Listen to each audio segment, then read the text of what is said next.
모세가 그의 장인 이드로에게로 돌아가서 그에게 이르되 내가 애굽에 있는 내 형제들에게로 돌아가서 그들이 아직 살아있는지 알아보려 하오니 나로 가게 하소서. 이드로가 모세에게 평안히 가라 하니라.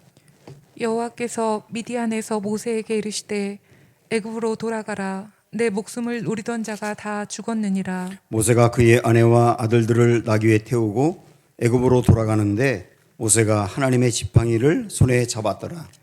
여호와께서 모세에게 이르시되 내가 애굽으로 돌아가거든 내가 내 손에 준 이적을 바로 앞에서 다 행하라. 그러나 내가 그의 마음을 완악하게 한즉 그가 백성을 보내주지 아니하리니 너는 바로에게 이르기를 여호와의 말씀에 이스라엘은 내 아들 내 장자라. 내가 내게 이르기를 내 아들을 보내주어 나를 섬기게 하라 하여도 내가 보내주기를 거절하니 내가 내 아들 내 장자를 죽이리라 하셨다라 하시니라. 모세가 길을 가다가 숙소에 있을 때에 여호와께서 그를 만나사 그를 죽이려 하신지라. 십보라가 돌칼을 가져다가 그의 아들의 표피를 베어 그의 발에 갖다 대며 이르되 당신은 참으로 내게 피 남편이로다 하니 여호와께서 그를 놓아 주시니라. 그때에 십보라가 피 남편이라 함은 할례 때문이었더라. 여호와께서 아론에게 이르시되 광야에 가서 모세를 맞으라 하시매 그가 가서 하나님의 산에서 모세를 만나 그에게 입맞추니 모세가 여호와께서 자기에게 분부하여 보내신 모든 말씀과 여호와께서 자기에게 명령하신 모든 이적을 아론에게 알리니라. 모세와 아론이 가서 이스라엘 자손의 모든 장로를 모으고 아론이 여호와께서 모세에게 이르신 모든 말씀을 전하고 그 백성 앞에서 이적을 행하니 백성이 믿으며 여호와께서 이스라엘 자손을 찾으시고 그들의 고난을 살피셨다 함을 듣고 머리 숙여 경배하였더라. 아멘. 네, 우리 서로 좀 둘러보시면서 인사하겠습니다. 코로나 다 낫고 오신 분들이 있어서 반갑습니다. 네, 서로 인사할까요? 사랑합니다. 축복합니다. 지금 우리 출애굽기 말씀을 통해서 하나님이 모세를 애굽으로 보내는 그 과정을 길게 보고 있어요. 하나님은 보내려고 하고 모세는 자꾸 거부하고 하나님은 설득하고 그러는 과정이 굉장히 길게 있었죠. 드디어 이제 모세가 가기로 결정을 합니다. 우리 18절 말씀 보시면 모세가 그의 장인 이드로에게로 돌아가서 그에게 이르되 내가 애굽에 있는 내 형제들에게로 돌아가서 그들이 아직 살아있는지 알아보려 하오니 나로 가게 하소서. 이드로가 모세에게 평안히 가라 하니라. 이렇게 해서 가족들을 데리고 애굽으로 향하게 됩니다. 근데 가만히 이제 생각을 해보면 지금 모세는 애굽으로 향하긴 하는데 여러분 어떻게 생각하세요? 모세가 기쁜 마음으로 불타는 사명감을 갖고 그렇게 애굽으로 가겠습니까? 아니면 좀 억지로 가겠습니까? 어떻다고 생각하세요? 지금까지 쭉 본 말씀들을 보면 하나님은 모세를 보내고 모세는 절대 안 가겠다고 하고 하나님은 안 가겠다고 말하는 이유에 대해서 이렇게 답변하면서 가게 하고 이런 과정을 통하여 결국 모세가 안 갈 수 없어서 가는 거거든요. 기꺼이 가는 게 아니에요. 분명히 기꺼이 가는 게 아니라 억지로 가는 겁니다. 근데 중요한 건 뭐냐면 억지로라도 가는 거예요. 가만히 이걸 이제 생각을 해보니까 우리가 하나님이 우리에게 맡긴 일을 한다거나 어딘가 주님의 길을 찾아갈 때 아주 기쁜 마음으로 기꺼이 자발적으로 그렇게 하면 좋겠지만 항상 주님의 일을 하는 것이 그렇게만 하는 건 아니에요. 때로는 억지로 갈 때도 있다는 거예요. 억지로라도 가야 되면 가야 된다는 거죠. 우리 이 말씀 알고 있잖아요. 마가복음에 15장에 보면 예수님이 십자가를 지고 골고다 위를 올라갈 때 그때 괜히 얼쩡거리다가 십자가를 진 사람이 있잖아요. 그게 누굽니까? 구레네 시몬이죠. 근데 제가 이 말씀을 오늘 다시 봤는데 마가복음 15장 21절에 그냥 들으세요. 거기 보니까 구레네 시몬이 억지로 십자가를 졌다 그랬어요. 억지로 그에게 지웠다 그랬어요. 십자가를 억지로 지웠다. 그런데 그 구레네의 그 두 아들 이름이 나오는데 알렉산더하고 루포라고 나오거든요. 근데 이 알렉산더 루포가 나중에 교회사에서 아주 중요한 두 명의 감독이 됩니다. 그리고 로마서 말씀을 보면 바울이 그러죠. 알렉산더와 루포의 어머니에게 문안하라. 그는 내 어머니다. 그걸 보면 알렉산더와 루포의 어머니는 구레네 시몬의 아내이지 않습니까? 구레네 시몬의 집안이 억지로 십자가를 진 것이 계기가 됐는지 하나님을 아주 신실하게 믿어서 구레네 시몬의 아내는 바울의 영적인 어머니가 되고 그의 두 아들은 교회의 감독이 되면서 교회를 이끌어 나가는 지도자로 쓰임받는 놀라운 역사가 있었다는 거예요. 이걸 통하여서 우리에게 때로는 우리도 억지로라도 주님의 일을 해야 할 때가 있다 하는 것을 알게 하는 것이죠. 그러면서 더불어 안 가겠다고 하는 모세, 안 가겠다고 하는 모세를 그렇게 설득해 가면서 그래도 안 가겠다 계속 핑계를 댈 때 그럼 너 가지 마. 안 가겠다면 많은 거지. 사람이 한둘이니? 이렇게 해서 하나님이 다른 사람을 세울 법도 한데 결국은 애초부터 계획을 세웠던 대로 모세를 통하여 그 일을 이루겠다는 하나님의 마음은 변함이 없고 끝내 그를 설득해 가신 하나님의 은혜. 이게 참 크게 다가오더라고요. 그래서 그러고 보면 하나님은 때로 우리도 설득해 가시는 거예요. 여러분이 말씀을 들으면서도 설득을 당할 때가 있지 않습니까? 그게 하나님이 여러분을 설득해 가는 과정이거든요. 내가 하나님의 말씀과 가까이 하고 기도를 할 때 내 마음은 그거 싫은데 그래도 해야 된다는 마음으로 자꾸 마음을 움직일 때 하나님이 설득해 가는 과정이에요. 그래서 이것에 순종하는 게 중요하다 하는 것을 알려주는 대목입니다. 그래서 모세는 다소 억지로 그러나 가겠다는 마음을 품고 출발을 했어요. 자, 그러면 안 가겠다는 사람 어르고 달래서 가게 했으면 억지로라도 가는 사람 기특하잖아요. 그러면 하나님이 모세야 너 출발했으니까 잘 될 거야. 내가 가서 이야기하는 대로 모든 게 잘 풀리고 또 마음에 계획한 대로 쑥쑥 이루어지게 될 거야. 이렇게 말하면 되게 좋을 것 같은데 그 다음 나오는 대목을 보니까 두 가지 크게 정말 이해할 수 없는 일이 일어나요. 이것은 하나님의 마음을 품고 주님의 일을 하기 위해서 달려가는 사람들이 꼭 먼저 알고 출발해야 될 내용들입니다. 자, 그 중에 첫 번째가 어떤 거냐면 우리 21절 한번 보십시오. 하나님이 출발하는 모세에게 이렇게 말씀합니다. 다 같이 보세요. 21절 여호와께서 모세에게 이르시되 네가 애굽으로 돌아가거든 내가 내 손에 준 이적을 바로 앞에서 더 행하라.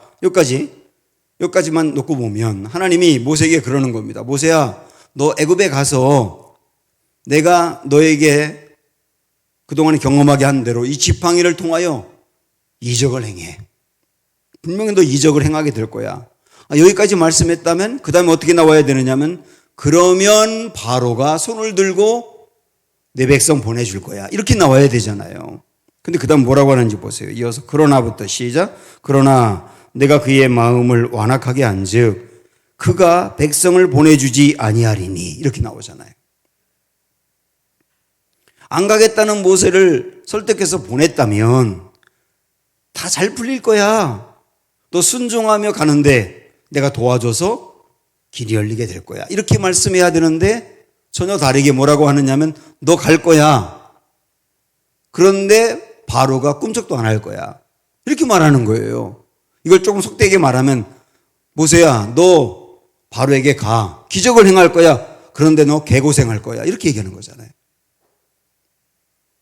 이게 참 이해하기 어려운 대목이에요. 그런데 여기만이 그런 게 아니라 선지자들에게 하나님이 말씀을 줄 때 이런 비슷한 말씀을 정말 많이 줬어요.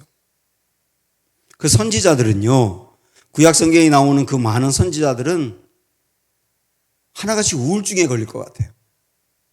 하나님이 주신 사명 붙들고 나가라고 하면서 너 나가도 사람들이 움직이지 않을 거야. 이렇게 말씀하거든요. 그래서 그냥 울고 고통스러워하고 힘들어하고 그게 선지자들이었더라고요. 우리 한번 이사야 6장으로 이번에 가서 찾아보겠습니다. 이사야 6장.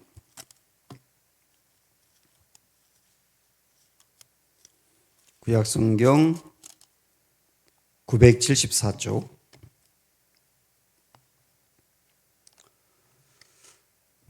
이 이사야 6장은 이사야가 소명을 받는 굉장히 중요한 장이죠. 하나님이 이제 그를 부르시는 장면인데 성전에 갔을 때 성전 안에 연기가 자욱해서 하나님의 여기에 충만하게 계시는 것을 경험하지요. 그리고 나서 자기의 죄를 회개하죠. 하나님이 용서해 주죠. 그 다음에 이제 이런 일이 있고 난 다음에 8절 보시면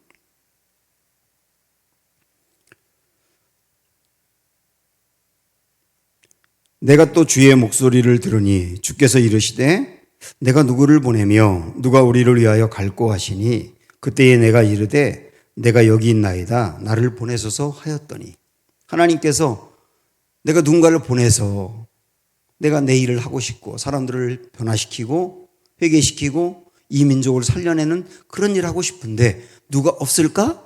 이렇게 물어보셨을 때 이사야가 제가 여기 있습니다. 제가 가겠습니다. 결단했잖아요. 근데 그런 결단하고 나니까 그 다음에 뭐라고 하셨는지 9절 보십시오.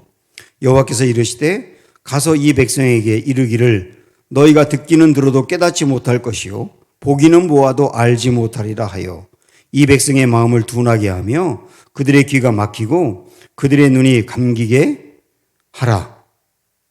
염려하건대 그들이 눈으로 보고 귀로 듣고 마음으로 깨닫고 다시 돌아와 고침을 받을까 하노라 하시기로. 이상하잖아요. 누가 우리를 위하여 갈고 할 때 이사야가 저요 제가 가겠습니다 하고 결단했다면 이사야 너 가서 백성들을 변화시키고 회개시키고 이 민족 새롭게 해. 내가 너 도와줄게. 잘 될 거야. 이렇게 하셔야 되는데 저요라고 말하니까 너 가. 그런데 내가 가서 말해도 사람들 깨닫지 않을 거야. 사람들이 듣기는 들어도 깨닫지 않을 거야. 사람들의 마음이 다칠 거야. 이렇게 말씀하는 거거든요. 이상하잖아요. 근데 선지서를 보면 거의 대부분 그런 것을 알 수 있어요. 선지자들에게 가라고 하면서 그러나 사람들은 살펴나지 않을 거야. 이렇게 말씀한단 말이죠. 중요한 건 뭐냐면 그런데도 가라고 하시는 거예요. 그런데도 가라고 하시는 거예요. 왜 그러셨을까요? 그것은 조금 이따가 말씀드릴게요. 자, 이 말씀 왜 그랬는지를 말씀드리기 전에 여러분이 오늘 본문에서 이제 의문을 가질 수 있는 게 있어서 이걸 좀 해결하고 가야 되는데요. 다시 오늘 본문으로 오셔서 21절에 상당히 좀 의문이 생기는 말씀이 있어요. 다시 한번 보세요. 21절. 여호와께서 모세에게 이르시되 내가 애굽으로 돌아가거든 내가 네 손에 준 이적을 바로 앞에서 다 행하라. 그러나 내가 그의 마음을 완악하게 한즉 그가 백성을 보내주지 아니하리니. 이렇게 나와 있죠. 바로가 이스라엘 백성들을 보내주지 않는 이유가 마음이 완악하기 때문인데 그런데 그 앞에 뭐라고 되어 있냐면 하나님께서 그의 마음을 완악하게 하신답니다. 이상하지 않으세요? 그러면 하나님이 그 마음을 완악하게 했기 때문에 이스라엘 백성들을 보내주지 않는다면 그거는 하나님 책임이지 바로의 책임이 아니잖아요. 근데 성경에 보면 하나님께서 누구의 마음을 완악하게 했다 이런 표현들이 종종 나온단 말이죠. 이걸 어떻게 이해해야 할까 하는 건데요. 우선 이 출애굽기 이 말씀에서 모세가 가서 내 백성 내놔라 하고 바로에게 이야기하고 바로가 마지막에 이스라엘 백성들을 내보내줄 때까지 아니 그 이후까지 17번이나 마음이 완악했다고 나와요. 출애굽기 이 말씀에서 17번이 나오거든요. 17번이 나오는데 10가지 재앙이 있기 전에 3번 나오고 10가지 재앙이 있고 난 뒤에 출애굽을 시킨 다음에도 또 3번 나와요. 출애굽을 시킨 다음에도 바로의 마음이 완악해서 홍해까지 따라오고 막 그런 과정이 나오거든요. 그리고 11번은 10가지 재앙과 관련해서 나오거든요. 총 합쳐서 17번 바로의 마음이 완악했다고 나오는데 근데 잘 보면 10가지 재앙만 놓고 보면요. 10가지 재앙에 바로의 마음이 완악했다고 나오는 데서 10가지 재앙 중에 1번부터 5번까지는 바로가 마음이 스스로 완악했다고 나와요. 그런데 6번부터 10번까지는 하나님이 그 마음을 완악하게 했다고 나와요. 이 차이가 있어요. 우리 한번 보고 갈까요?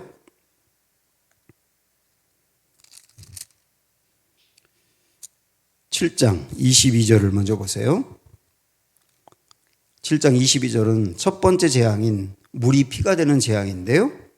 거기서 22절 보면 애굽 요술사들도 자기들의 요술로 그와 같이 행함으로 바로의 마음이 완악하여 그들의 말을 듣지 않았다. 이렇게 나오죠. 바로가 하나님의 말씀을 듣고도 마음이 스스로 완악해서 거부한 거예요. 그 다음에 8장 15절 둘째 재앙인데 그러나 바로가 숨을 쉴 수 있게 됨을 보았을 때에 그의 마음을 완악하게 하여 이렇게 나오죠. 하나만 더 보면 이번 9장 7절로 넘어가서 5번째 재앙인데 그 중간에 다 그렇게 나와요. 9장 7절에 보면 바로가 사람을 보내어 본즉 이스라엘 가축은 하나도 죽지 아니하였더라. 그러나 바로의 마음이 완강하여 백성을 보내지 않았다. 이렇게 나오죠. 그런데 그 다음에 8절부터 보면 6번째 재앙인데요. 8절 6번째 재앙의 12절로 가보면 그러나 여호와께서 바로의 마음을 완악하게 하셨으므로 이렇게 나오죠. 여기부터. 6번째부터는 하나님이 바로의 마음을 완악하게 했다고 나와요. 근데 7번째는 또 바로가 마음이 완악했다고 나온 다음에 8번째로 가면 10장 20절 가보십시오. 이게 이제 8번째 재앙 때인데 그러나 여호와께서 바로의 마음을 완악하게 하셨으므로 또 이렇게 나오죠. 27절도 보시면 9번째 재앙에 대해서 여호와께서 바로의 마음을 완악하게 하셨으므로 또 이렇게 나온단 말이죠. 그리고 하나 더 11장 10절에 보면 처음 난 것에 이제 장자가 죽을 것을 경고한 다음에 10절에 모세와 아론이 이 모든 기적을 바로 앞에서 행하였으나 여호와께서 바로의 마음을 완악하게 하셨으므로 이렇게 나오죠. 또 이게 분명히 구분이 된단 말이에요. 그래서 바로가 스스로 완악했다가 나중에는 하나님이 바로의 마음을 완악하게 하신 것으로 바뀝니다. 그래서 이것을 어떻게 해석을 하느냐면 하나님께서 모세를 통하여 바로에게 내 백성 내놔라. 이게 나를 보낸 여호와 하나님의 뜻이다. 이렇게 얘기했을 때 말씀을 듣고도 스스로 마음을 닫고 받아들이지 않는 것이 스스로 완악한 거예요. 그런데 계속 말씀을 주어도 계속 스스로 마음을 닫고 완악하게 되었을 때 그 다음에 6번째부터 하나님이 그의 마음을 완악하게 했다는 말은 바르게 해석하면 하나님이 그를 내버려 두었다. 이렇게 해석해야 되는 겁니다. 하나님이 그의 마음을 완악하게 했다는 말은 하나님께서 그를 내버려 두셨다. 이거를 유기라고 말하죠. 하나님이 그의 마음을 통제하지 않고 아예 내버려 두니까 그가 갈수록 더 완악해지더라는 거예요. 굉장히 중요한 얘기인데요. 하나님의 말씀을 듣고도 계속 마음을 닫아버리고 완악하게 받아들이지 않게 되면 하나님께서는 나중에 그래 내 마음대로 해봐 하고 내버려 두는 단계가 온다는 얘기죠. 내버려 두는 단계. 이것을 어떤 분은 뭐라고 표현하고 있냐면 재밌게 표현했는데 재밌는데 슬픈 이야기예요. 우픈 이야기죠. 그걸 뭐라고 말했냐면 날 받아둔 돼지 같다고 말을 해요. 날 받아둔 돼지. 무슨 날이에요? 그 돼지 잡는 날이 결정됐어. 돼지 잡기 전에 먹을 거 잔뜩 줍니다. 돼지는 그걸 모르고 막 먹는 거예요. 근데 먹을 걸 많이 먹으면 뭐 하냐고. 그 날 잡는 날이 곧 다가오는데. 하나님이 내버려 둔 사람은 잘 될 수 있어요. 그래서 우리 그리스도인들이 어떤 분들은 그런 질문을 한단 말이죠. 저 사람은 하나님도 안 믿고, 하나님도 안 믿고 자기 마음대로 하는데, 왜 잘 됩니까? 하나님 도대체 공의로운 거 맞습니까? 이렇게 말하는데, 그거 여러분 하나도 질문할 거 아니고, 하나님을 안 믿고, 하나님을 무시하고 그러는데 잘 되는 것, 그거는 부러울 게 아니에요. 하나님이 내 마음대로 하고 내버려 두었기 때문이에요. 절대로 부러워할 게 아니라고요. 이렇게 생각하시면 돼요. 저 사람 날 잡아둔 돼지야. 우리끼리만 얘기하자고. 근데 그 느낌은 가지셔야 된다고요. 그게 뭐가 부러움이냐 말이에요. 날 잡아두고 먹을 거 잔뜩 준 그 돼지가 뭐가 부럽냐고. 그러다가 하나님의 날이 오면 그렇게 잘 될 것 같았던 그 사람이 어마어마한 심판이 오는 거거든요. 이게 내버려 두었다는 의미예요. 바로가 꼭 그렇게 됐지 않습니까? 이 내버려 두었다, 이 말씀을 여러분 들으면서 요 근래 우리가 들었던 로마서 말씀 생각나시죠? 로마서 아시니까 찾아보지 않고도 말씀드릴게요. 로마서 1장에 보면 거기에도 하나님께서 내버려 두사 이렇게 하는 표현이 24, 26, 28 이렇게 세 번에 걸쳐서 나옵니다. 그러니까 하나님이 사람들을 내버려 두니까, 자기 마음대로 하도록 내버려 두니까 그들이 내버려 둔 결과로 어마어마한 죄들을 짓는 거예요. 어마어마한 죄들을 짓는 거고, 동성애를 포함해서 어마어마한 죄들을 짓고 멸망의 길로 스스로 가는 거죠. 그 내버려 두었을 때 결과가 그렇다는 겁니다.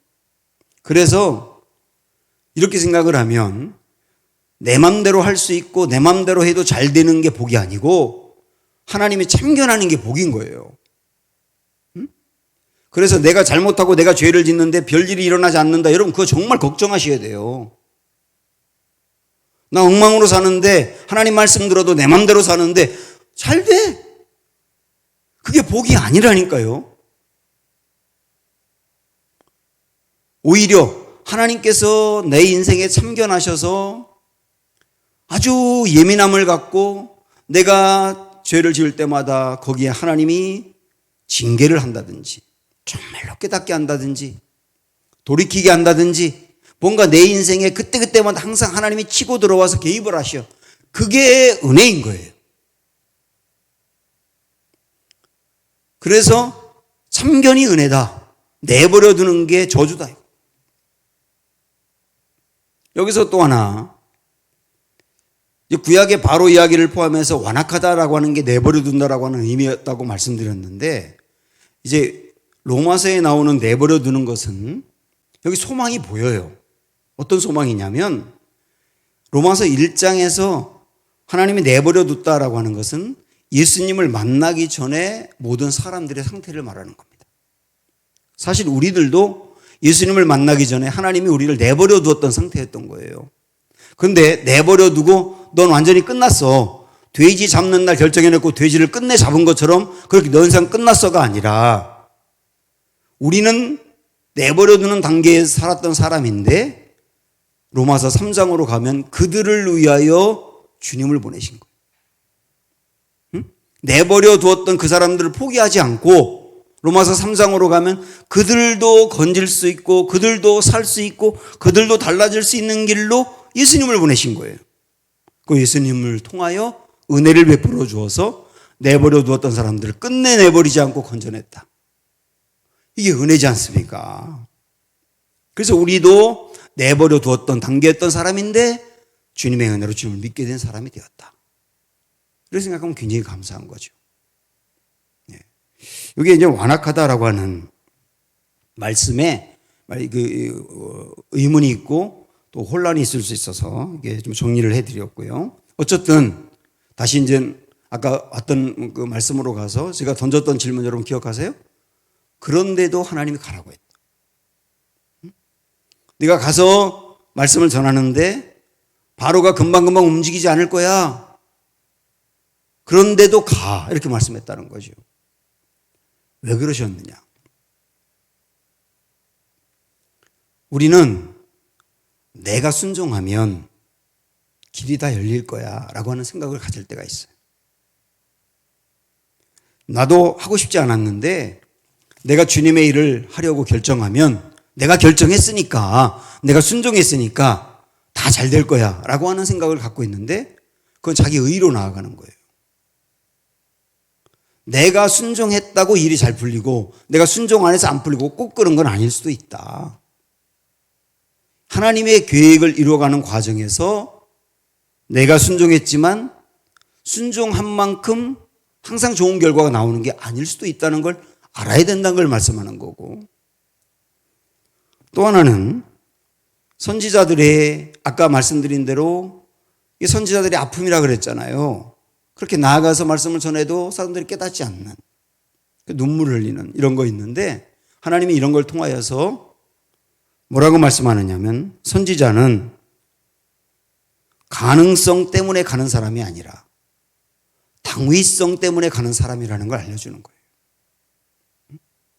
내가 나아가서 말씀을 전하고 주님의 일을 하면 주님의 일을 하는 것만큼 가능성이 그렇게 많을 거야, 그거 보고 가는 사람이 아니다. 하나님이 가라고 하고 또 사람들이 움직이지 않아도 가서 해야 될 일이기 때문에 이건 하나님의 기쁨이고 하나님의 계획이고 하나님의 마음이기 때문에 그래서 당위성을 갖고 가는 거다. 이게 이제 선지자라고 하는 거죠. 우리도 내가 가서 내가 하는 것만큼 이만한 결과가 안 나올 수도 있지만 하나님이 그걸 원하시니 가능성 때문이 아니라 당위성 때문에 가야 된다. 그걸 알려주는 거거든요. 그런데 여기에 소망이 전혀 없는 게 아니라 아까 우리가 소개했던 이사야서 6장의 말씀 봤잖아요. 이사야에게 너 가. 그러나 사람들이 깨닫지 않을 거야. 그랬는데 여러분 그 본문 아시죠? 그 본문의 끝에 가면 무슨 말씀이 나오느냐면 10분지 1이라도 남아있을지라도 라는 말씀이 나와요. 그리고 그들을 구루터기라고 표현하고 있습니다. 구루터기. 나무를 베고 난 다음에 구루터기가 있지 않습니까? 그 구루터기에서 싹이 다시 올라오기 시작하잖아요. 그래서 너 가서 말씀을 전해도 사람들이 네가 말씀을 전한다고 금방 깨닫고 그러지 않을 거야. 그래서 너 정말 마음이 아플 거야. 그래도 10분지 1에 남아있는 사람이 있다. 그 사람들이 구루터기가 될 거야. 그러니까 그 10분지 1에 남아있는 사람들이 있으니 너 가, 전해야 돼. 이렇게 말씀하는 거예요. 이해가 되시죠? 우리가 왜 그래도 가야 되는지에 대해서. 그리고 오늘 말씀으로 와서도 바로가 내 마음, 내 말을 듣고 움직이지 않을 거야. 그러나 끝내 어떻게 됐습니까? 끝내 바로가 출애굽을 시켰잖아요. 그 결과가 그래도 있다는 거예요, 결과가. 당장은 깨닫지 않고 변화되는 일이 없을지 몰라도 결국은 하나님이 계획하신 대로 된다. 그러니 가라. 이렇게 말씀하는 거죠. 그래서 오늘 말씀, 나는 오늘도 가네. 그래도 가네죠. 그래도 가네. 가야 될 이유가 거기 있는 거예요. 자, 제가 아까 오늘 말씀에서 두 가지 이해하기 어려운 이야기가 있다 그랬는데 하나는 지금까지 드린 말씀이고 두 번째 또 하나 이해하기 어려운 사건이 발생해요. 모세가 이제 하나님의 그 말씀을 듣고 잘 안 될 것 같구나. 그래도 가야지 하고 갑니다. 그런데 24절로 보십시오. 모세가 길을 가다가 숙소에 있을 때에 여호와께서 그를 만나서 그를 죽이려 하신지라. 정말 이해하기 어려워요. 아니, 안 가겠다는 모세를 설득해서 가게 하고 너 가더라도 금방 좋은 일이 일어나지 않을 수 있어. 이렇게까지 말씀했는데도 그것도 알고 모세가 가는데 근데 난데없이 갑자기 하나님이 모세를 죽이려고 한단 말이죠. 이렇게 표현한 걸 보면 정말 모세가 죽을 고생을 한 것 같아요. 몸이 엄청나게 아팠다든지. 그런데 그 다음 25절 보면 하나님이 모세를 분명히 죽이려고 했거든요. 24절에서. 그 25절에 십보라가 누구예요? 모세의 아내죠. 십보라가 돌칼을 가져다가 그의 아들의 포피를 베어 그의 발에 갖다 대며 이르되 당신은 참으로 내 피남편이로다. 이렇게 말합니다. 포피를 베었다는 게 할례지 않습니까? 그러니까 십보라가 남편이 갑자기 죽으려고 하니까, 하나님이 남편을 죽이려고 하니까 갑자기 십보라가 한 일이 뭐냐면 아들의 포피를 베어서 할례를 했단 말이에요. 그리고 그거를 남편에게 발에 갖다 대면서 피남편이로다.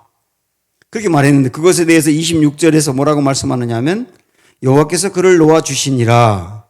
그 살았다는 얘기죠.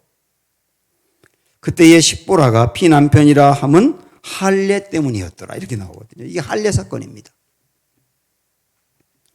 금방 선뜻 잘 이해가 안 되실 거예요. 아마도 이렇게 이야기를 이렇게 구상을 해보면 이런 게 아닌가 싶어요. 모세는 유대인이기 때문에 할례를 받아야 됩니다. 그리고 모세는 할례를 받았어요. 그런데 모세가 40살에 미디안 광야로 와가지고 이드로의 집에서 처가살이를 했지 않습니까? 근데 그 이드로는 누구냐면 미디안의 제사장이라 그랬어요. 하나님 믿는 사람이 아니었다고요. 하나님을 믿지 않는 이방 종교의 제사장의 사위가 된 거였거든요, 사실은. 그들은 할례를 받지 않아요. 그러니까 모세가 아들을 낳았을 때 처갓집에 살면서 십보라도 원래 하나님 믿는 사람이 아니었기 때문에 상당한 갈등이 있었으리라고 봅니다. 아이의 생식기 끝을 잘라내는 일인데요. 마취가 있었습니까, 그때? 그 다음에 그것도 날카로운 칼로 순식간에 베는 게 아니라 돌칼로 베는 거예요, 돌칼로. 그러니까 그 어린아이가 8일 만에 할례를 받아야 되는데 8일 만에 그 할례를 받을 때 얼마나 아이가 엄청난 고통이겠어요. 그러니까 십보라나 장인이나 절대로 그건 안 된다고 막았을 가능성이 많은 거죠. 그래서 두 아들의 할례를 행하지 못한 것으로 보입니다. 그런데 남편이 갑자기 죽을 지경에 빠졌을 때, 모세가 막 그냥 정신없이 막 죽어가면서 그래서 내가 애들 할례 받아라고 했잖아, 뭐 이렇게 했는지, 아니면 그 이야기를 모세가 계속 아내한테 아이들 할례 받아야 되는데 이거 정말 하나님의 뜻인데 이거 안 하면 큰일 나는데 계속 이야기해서 남편이 죽이려고 할 때, 원래 그런 때는 큰 어려움이 생기면 버뜩 생각나는 게 있잖아요. 십보라가 그게 생각나는지 모르지만 어쨌든 핵심은 이 문제를 해결하기 위해서 할례를 했다는 거예요. 그랬더니 하나님이 모세를 놓아주었다. 이렇게 말을 하는 겁니다. 자, 그러면 왜 순식간에 이 일이 생겼는가? 우리가 어떻게 봐야 되는가? 이게 이런 문제인데요. 할례가 처음 나온 게 창세기 17장이죠. 하나님이 아브라함에게 할례를 행하라 그러면서, 여러분 오늘 계속 말씀 여기저기 찾아봐서 뭔가 주무시려고 그러면 제가 자꾸 깨워서 죄송하긴 하지만 찾아가 보세요, 얼른. 창세기 17장 11절. 할례가 어떤 의미가 있는지 명확하게 나왔어요. 창세기 17장 11절.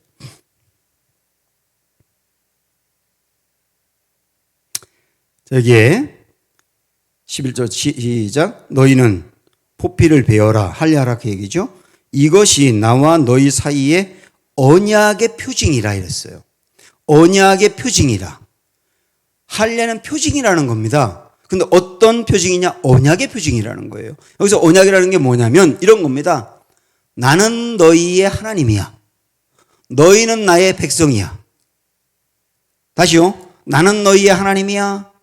너희는 나의 백성이야. 너희와 나는 영원히 끊어질 수 없는 관계야. 그게 언약이거든요. 그 언약을 늘 기억하도록 준 게 할례라는 거예요. 그래서 생식기 끝에 포피를 잘라내어서 남자들이 소변을 보거나 그러면서 자기 생식기 끝에 할례하는 모습을 볼 때마다 기억하라는 거예요. 나 하나님의 백성이야. 하나님이 우리 하나님이야. 하나님과 우리는 끊어질 수 없는 관계야. 그거를 증표로 남겨준 게 할례다. 그래서 여러분 할례 생각하면 핵심이 뭐냐면 우리는 하나님의 백성이다예요. 여기서 이제 하나님께서 모세에게 아들의 할례를 행하지 않은 것을 행하는 것을 통하여 굉장히 중요한 의미를 부여하시는 겁니다. 모세야, 앞으로 내가 할 일을 네가 오늘 경험한 거야. 네가 건져내려 가는 이스라엘 백성들은 바로 언약의 백성이야. 언약의 백성이야. 내가 그들의 하나님이야. 그들은 나의 백성이야. 나는 그들을 구원할 자고 반드시 그들을 책임질 거야. 그러기 위해서 내가 너를 보내는 거야. 이걸 알려주는 거예요. 이걸 알려주는 거라고요. 그래서 앞으로 하나님이 이스라엘 백성들 가운데 어떤 일을 행하실지, 모세가 거기에 왜 가는지를 이 사건을 통하여 명백히 보여준다고요. 다시 한번, 너는 네가 건져내려고 가는 그 백성들은 나의 백성이야. 내가 그들을 반드시 책임질 거야. 반드시 구원할 거야. 절대로 내가 버리지 않을 거야. 너 그 일하러 가는 거야. 확신을 주신 것이죠. 참고로 우리는, 신약의 백성인 우리는 할례를 어떻게 이해해야 되느냐. 우리 할례 안 받잖아요. 그리고 예수님도 그렇고 바울도 그렇고 할례를 받으라고 강조도 안 했고 할례 안 받아도 된다고 했어요. 그러면서 우리에게 할례는 뭐냐? 죄송합니다. 한 번만 더 찾아보세요. 빌립보서 3장으로 한번 가보실까요?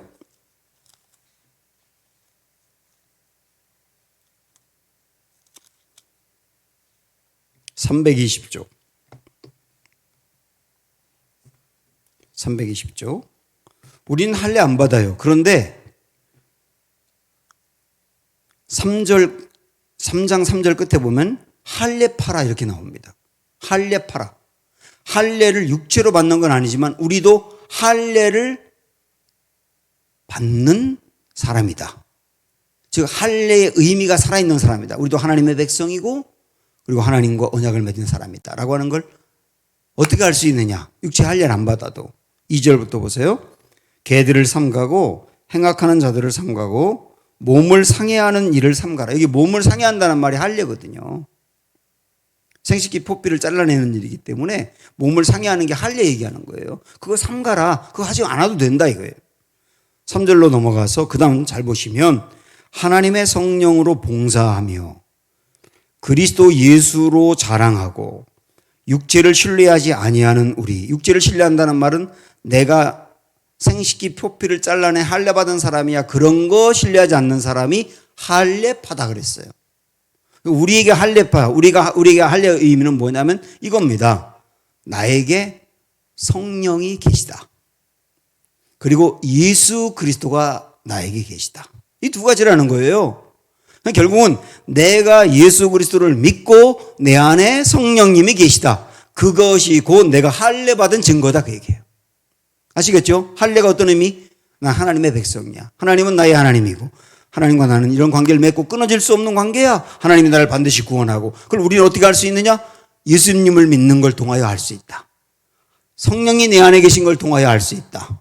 그러므로 사랑하는 여러분 안에 성령 계십니까? 여러분 예수님 믿으시죠? 그러면 우리는 곧 어떤 사람이냐? 할례 받은 사람이다. 그래서 우리는 확신할 수 있다. 하나님이 내 하나님이다. 나는 하나님의 백성이다. 하나님과 영원히 끊어질 수 없는 관계다. 하나님 반드시 우리를 구원하고 영원히 책임진다. 이걸 알려주는 거거든요.